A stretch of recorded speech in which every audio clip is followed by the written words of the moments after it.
Now, Daniel, I mean, we saw the clip there of the royal crest falling wonky on the podium. Is that the most substantive thing that's happened in these discussions? Yeah, it was rather symbolic, really, wasn't it, as the PM was telling us what a great deal it was. I mean, never mind what people like me were after, more economic freedom, more sovereignty.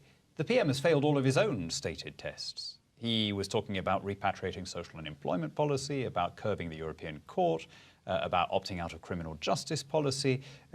All of that has been dropped. And what we're left with is a kind of staged row, a haka, if you like, of synthesized aggression. The deal, such as it was done right at the beginning because there was no change necessary. But they needed to stage a row. And so we have this charade of Britain pretending to ask for things, the EU pretending to consider them, and some table banging when all that's really being demanded is the status quo. I mean, Natalie, I mean, I'm sure we're going to get into some disagreement between the two of you, but you must see this set of negotiations in pretty much that light. It was a bit of theatre staged to hopefully appease people like Daniel in the Tory party. It doesn't sound as if it's working for him. Should we be sceptical of the outcome of this? Well, I think we can certainly agree. We can agree on the fact that David Cameron made no real progress. I would celebrate that fact. I think if you look at particularly one of the issues that's clearest and easiest to understand, the idea that people who are here, migrants from across the EU working in Britain, that they should not get the same in-work benefits as a British citizen working beside them, doing the same job. We think about the situation of their children. It's clearly unfair, discriminatory, unreasonable. And I'm very glad that the EU leaders told David Cameron to go away. And in terms of the other changes that David Cameron wants, some of the areas around increased democracy I don't necessarily disagree with. But what's very clear is David Cameron wants an EU that works for the city, that works for the financial sector, that really doesn't work for workers, for ordinary people. And that's the kind of EU that the Green Party wants, a social Europe, a Europe where we have a foundation of standards. And Natalie, may I pick you up on the migration point? Because, of course, there is still institutionalised discrimination. It's now against people who come from outside the EU. Britain is a global country. We're connected to every continent. We're now celebrating the centenary of the First World War, when we were helped by people from every corner of the world, 400,000 Muslims just from British India.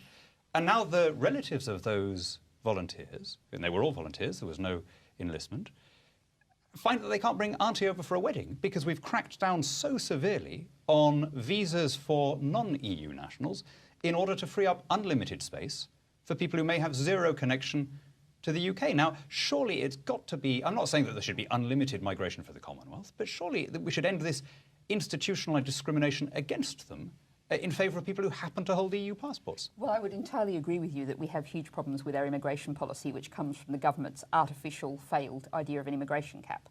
And we have huge problems in terms of Britons who can't live in their own country with their spouse or partners, our family migration rules. As you rightly identify, people who aren't able to bring over older relatives to live with them.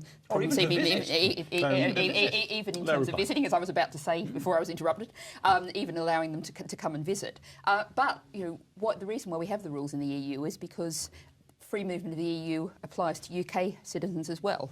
We have a situation where it's a huge benefit to people in Britain. They have the opportunity perhaps to get an Erasmus scholarship and go and study in Rome for a year, go and be an au pair in Paris and brush up on your French, or indeed the enrichment that comes from all those EU citizens coming here. So that's, I would agree with you that we shouldn't be having the kind of really tight, unreasonable immigration rules we have for people from all the rest of the world now. But in the EU we have an equal partnership. Yeah. And I celebrate the free movement of people in the EU.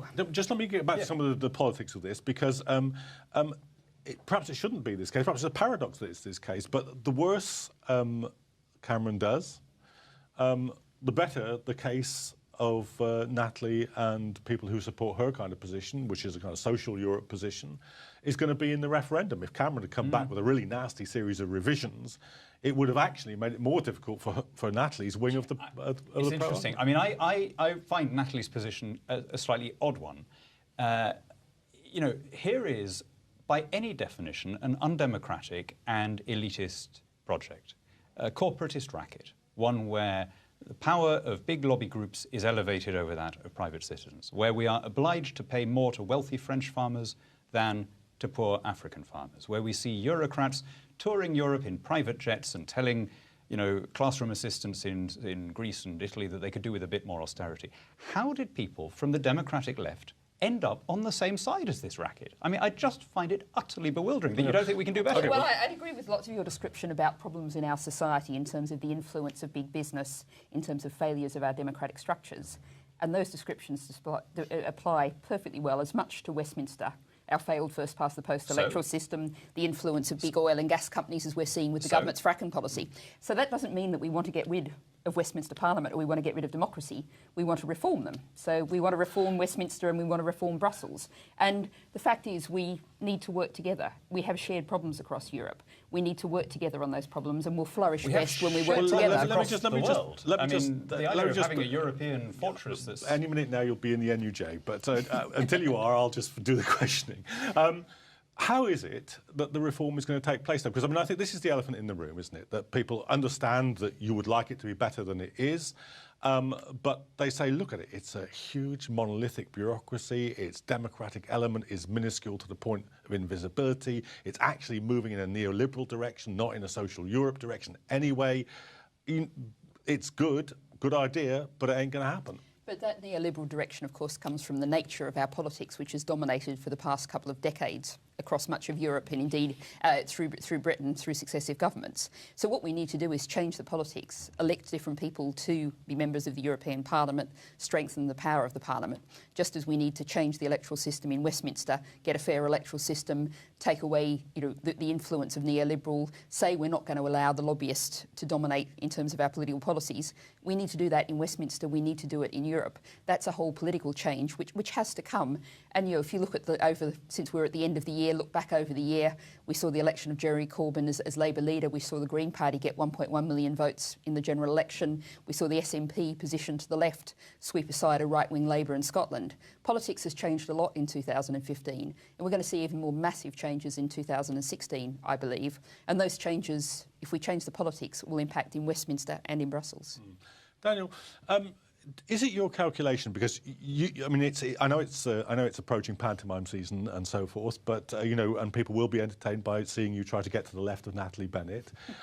Jacob Rees-Mogg tried the same thing on the European argument last night on Question Time. Is this a strategy in the sense that you can't rely on a large enough kind of natural right-wing element in the Tory party, and you're going to need, if a no vote is to succeed, a very much larger and much more radical opinion in the country? I don't think this is about being left or right. The objection that I'm making is not a conservative or a socialist or a green or a liberal objection. It's a democratic objection. The reason why these problems of corporatism and cronyism are worse in Brussels than in the national capitals. It's not because Brussels attracts worse people. Obviously there are some bad people there, there's some bad people everywhere. But the reason it's worse in Brussels is because the distance between government and governed is much greater. The institutions are much more remote, and therefore they're much more prone to the kind of secret lobbying than a democratic national parliament is. You get many more decisions made by people who are invulnerable to the ballot box. Supreme power is wielded in Brussels by 28 commissioners who combine legislative and executive power and are not answerable to anyone. This is a lobbyist's paradise. And I don't think that pointing out that you have a sort of cartel of these big banks and mega corporations running things in their interests rather than that of the ordinary citizen, I don't think that's a left or a right-wing argument. That's a basic argument about democratic accountability. Well, if we think about democracy across Europe, we think about the fact that there were 250,000 people on the streets of Berlin campaigning against the proposed EU-US free trade deal known as TTIP. They're people who are our allies. We have people across Europe who are campaigning to maintain our standards in terms of environmental standards, food health standards, workers' rights standards.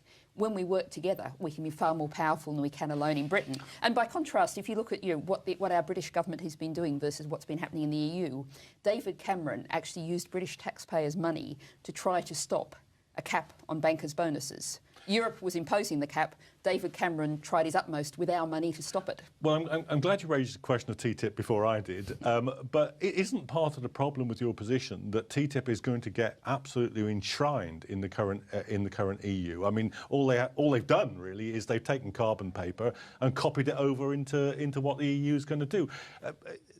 Lots of people campaigning against TTIP think that no would be a sensible position to take given that situation? Well, I think that any sort of argument that a vote against TTIP requires a vote to leave the EU simply doesn't stack up, because under recent governments, Labour or Tory, under the government we're likely to have for the next couple of years, Tory government, they would be signing an equivalent between the UK and the US in a flash. We would already be in a TTIP equivalent if we weren't in the EU.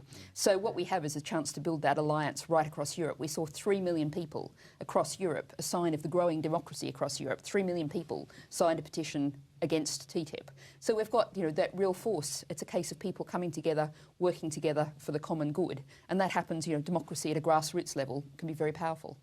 Daniel, what do you make of the divisions now within UKIP? Because I guess if we were looking from, say, 6 months before the general election and looking forward to the referendum, then we would have said that Farage and UKIP were going to play a central role in the No campaign. They seem to have gone into eclipse, if not into internal meltdown. Well, I don't think either side in this referendum is going to be defined by any party. The whole reason, in a sense, that we're having the referendum is because the EU issue cuts horizontally across the parties. It divides the parties internally. It divides my party, divides Natalie's party, divides Labour, and so on. And, you can't win, to state a really obvious point. Neither side can win unless it wins on the left, in the centre, and on the right. And so you're going to have, if you like, campaigns that are above that. And I don't think that the basic case against the EU is a partisan one. I don't think it's a Labour or a Conservative case. It's simply that the EU is the world's only trade organisation that isn't growing at all. All the growth is happening on other continents. We can't trade freely with Australia or with China or with India. That's only done by Brussels. Brussels, because it's controlled by this racket and this cartel, is in no hurry to have trade agreements that would suit the ordinary consumer rather than the big corporations. And at the same time, we're paying £350 million a week to belong. And here's an extraordinary fact that I just think ought to come out much more. In the last Parliament, all the austerity measures put together came to less than half of what we handed to the EU, £82 billion over the last Parliament. So all of the protests that people were making against all the austerity measures across the whole of government spending, right, that was wiped out more than twice over. Now, again, I don't think that's a left-wing or a right-wing argument. I just think there must be better ways of spending our money. You could build a brand new, fully equipped NHS hospital every week, or you could give the whole country a 2/3 rebate on their council tax, or you could find some combination of the two, instead of funding the lifestyles of these bureaucrats. We're deep in fiction here, because, of course, what that discounts is what we get back from Europe. And I'd invite you to go and visit Newport in Wales or somewhere and see, particularly in poorer parts of Britain, how much we've got back in terms of funding for project funding, for all of those things that we get back, that we benefit from. Indeed, the students who are on Erasmus scholarships, all of the things, the net is where you have to count. Okay. But I do actually want to pick you up on a particular point, which is about in terms of the Green Party.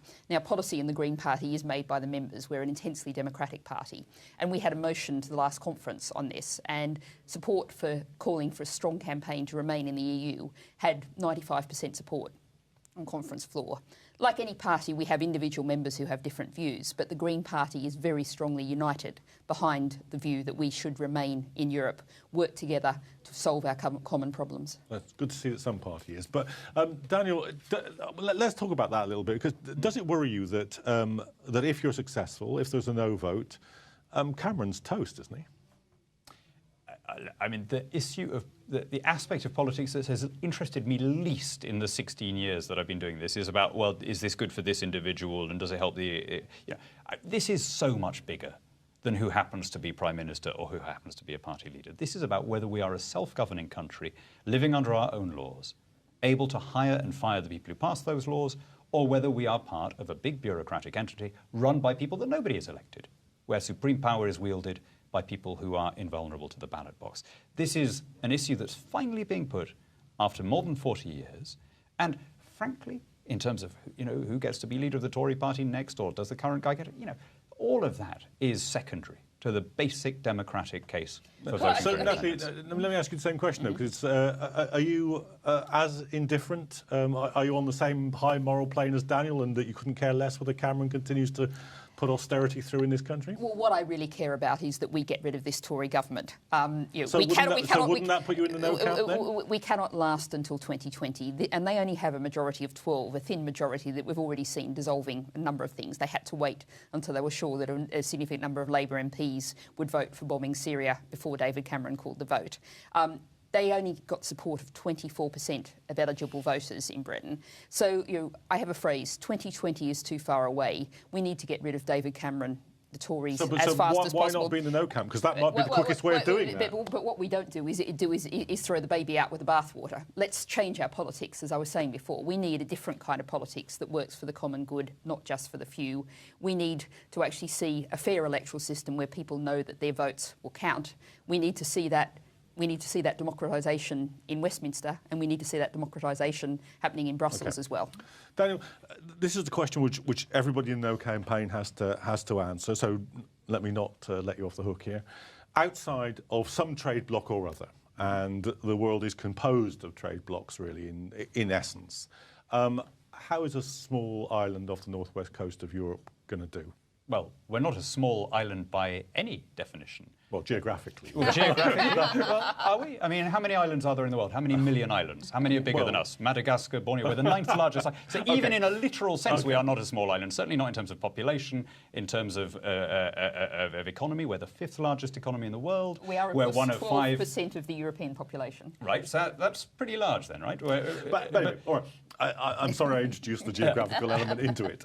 You don't know, I had no idea how sorry. But anyway, all right, it's the 5th largest economy in the world. How's it going to survive outside trade blocs when even the largest economy in the world doesn't? Well, no one is suggesting that we would walk away from a European market.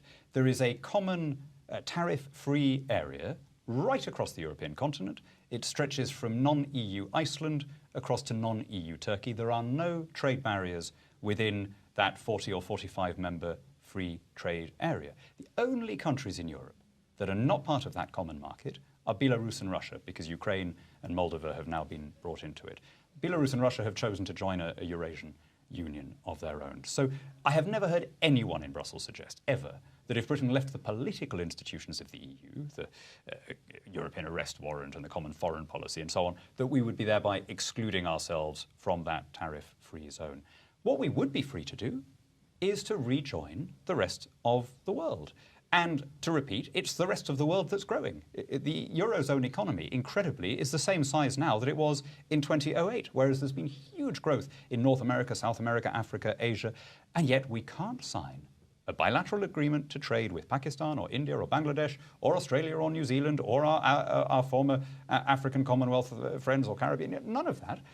How did it ever make sense to abandon a genuinely diverse global market that had commodity-producing countries, agrarian countries, industrial, financial, services-based, and join a regional customs union, especially in this day and age when the internet has abolished distance and when it makes no sense to be defined by our geography. Okay, we're just running a bit short of time, but I want to get a last question into Natalie, which is the question which I think that all the pro-Europeans have to answer, and that is, okay, you like the bits about of social Europe, you like the European Court, and you like the social legislation, but all that has been and has had to be passed in to English law. So it's there anyway. So why not take what you've got and also get rid of the anti-democratic elements which you both agree are there in Europe? Well, I think what we take on the point that Daniel was raising there in terms of trade, if we want to continue to trade, to continue to have close links with the rest of Europe, they're going to continue to make the rules on their own terms, and we will have no option but to continue to comply with them. So we lose the democratic input, the democratic control that we actually have now, and which we want to enhance and develop. And we get left having to sign up anyway, but having no say in how the rules are made. So what we want to do is get together, agree, and make decisions at the right kind of level. It makes sense to make decisions about standards of air quality and water quality that impacts right across the continent at a European level. Just as at a global level, as we just did in the Paris climate talks, it makes sense to make decisions about carbon emissions at a global level. Let's make decisions at the right kind of level. We have subsidiarity, localism is written into the Lisbon Treaty. That needs to be much more developed, just as indeed we need much more devolving of power within Britain, not focused in Westminster, but devolved out to individual communities. That's the way we need to go, and that's a direction that happens right across the UK, right across Europe. Natalie Bennett, leader of the Green Party, Daniel Hannan. You didn't frankly have the balls to put country before party.